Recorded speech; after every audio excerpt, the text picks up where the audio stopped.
Hello, আসসালামু আলাইকুম। গত ক্লাসে যেটা বলেছিলাম যে আজকে হচ্ছে ভার্ব কনজুগেশন এবং ভার্ব কত প্রকার সেগুলো সম্পর্কে বিস্তারিত আলোচনা করা হবে। তারই ধারাবাহিকতায় আজকের এই ক্লাসটা হচ্ছে। যেমন আমরা ভার্ব সম্পর্কে আজকে জানবো, সেটা হচ্ছে ভার্ব। এই ভার্ব আমরা সবাই জানি কম বেশি। কোনো ক্রিয়া সম্পূর্ণ করাকেই ভার্ব বলে। তবে ডয়েস ভাষায় ভার্ব 4 রকমের ভার্ব রয়েছে। একটা হচ্ছে weak verb, strong verb, separable verb, আর একটা হচ্ছে ইনসিপারেবল ভার্ব। এই উইক ভার্বটা হচ্ছে রেগুলার ভার্ব, আর স্ট্রং ভার্বটাকে ইরেগুলার ভার্ব বলা হয়। আর একটা সিপারেবল ভার্ব, আর একটা হচ্ছে ইনসিপারেবল ভার্ব। এই ভার্ব গুলো সম্পর্কে আজকে আমরা বিস্তারিত জানবো। উইক ভার্ব, আজকে প্রথমে আসি হচ্ছে উইক ভার্ব। এই উইক ভার্বটা আসলে কি? যে ভার্ব গুলো বাক্যের মাঝে সাবজেক্ট অনুযায়ী মূল কাঠামোর কোনো পরিবর্তন ঘটায় না, তাকে উইক ভার্ব বলে। তবে কনজুগেশন করার ক্ষেত্রে কিন্তু সাবজেক্ট অনুযায়ী মূল কাঠামোর পরিবর্তন ঘটে। এই সাবজেক্টটা কি হয়? সাবজেক্টটা পার্সোনাল প্রোনাউন যখন হয়ে যায় তখন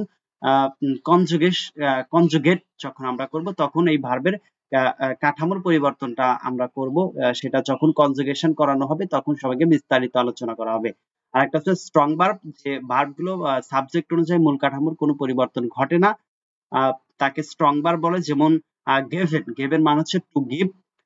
এসব ভার্বের কনজুগেশন মূলত মুখস্থ নির্ভর, আর সকল মডেল ভার্বই স্ট্রং ভার্ব। অর্থাৎ আপনি যে কনজুগেশন করবেন এই স্ট্রং ভার্বের, সেটা হচ্ছে আপনার মুখস্থ থাকা লাগবে, তাছাড়া কিন্তু কনজুগেশন করাটা খুবই, কারণ এটা হচ্ছে মূল কাঠামোর যে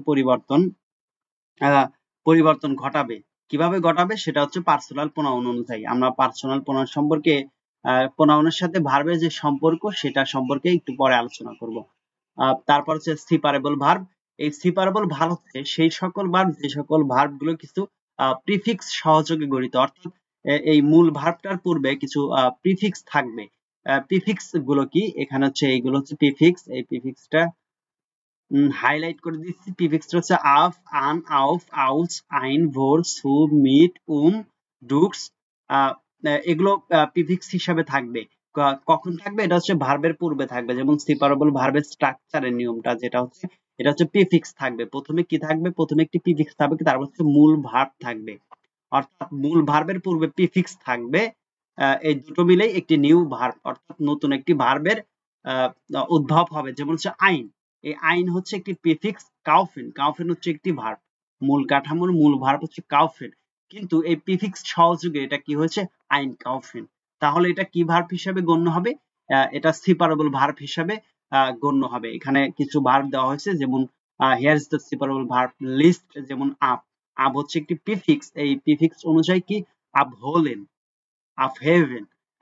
এটার হচ্ছে পিক আপ আর হচ্ছে টেক অফ। এগুলো আপনারা একটু কষ্ট করে দেখে নেবেন। এটা হচ্ছে প্রিফিক্স, এটা হচ্ছে মূল প্রিফিক্স সহযোগে যে ভার্বটা গঠিত হয় সেই ভার্ব। একটা হচ্ছে ইংলিশ ট্রান্সলেট করে দেওয়া আছে সবগুলো। অর্থাৎ এই প্রিফিক্স সহযোগে যেগুলো ভার্ব গুলো গঠিত হয় সেই ভার্ব গুলো সম্পর্কে এখানে বিস্তারিত আলোচনা করা হয়েছে।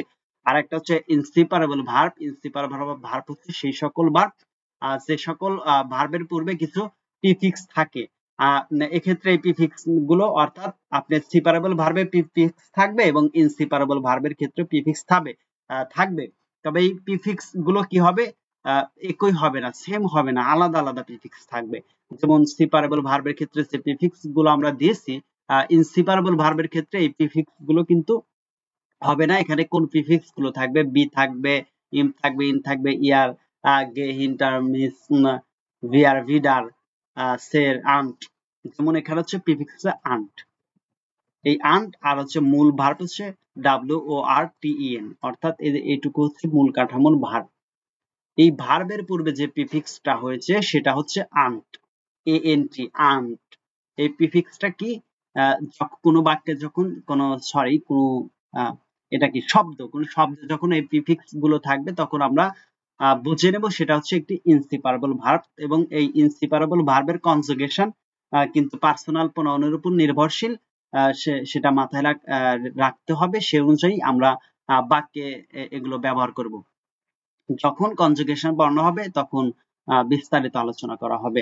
আনবোর্টেন, বিকমেন, বি, এই যে বি হচ্ছে একটি প্রিফিক্স। এটা কোন প্রিফিক্স? ইনসিপারেবল ভার্বের প্রিফিক্স।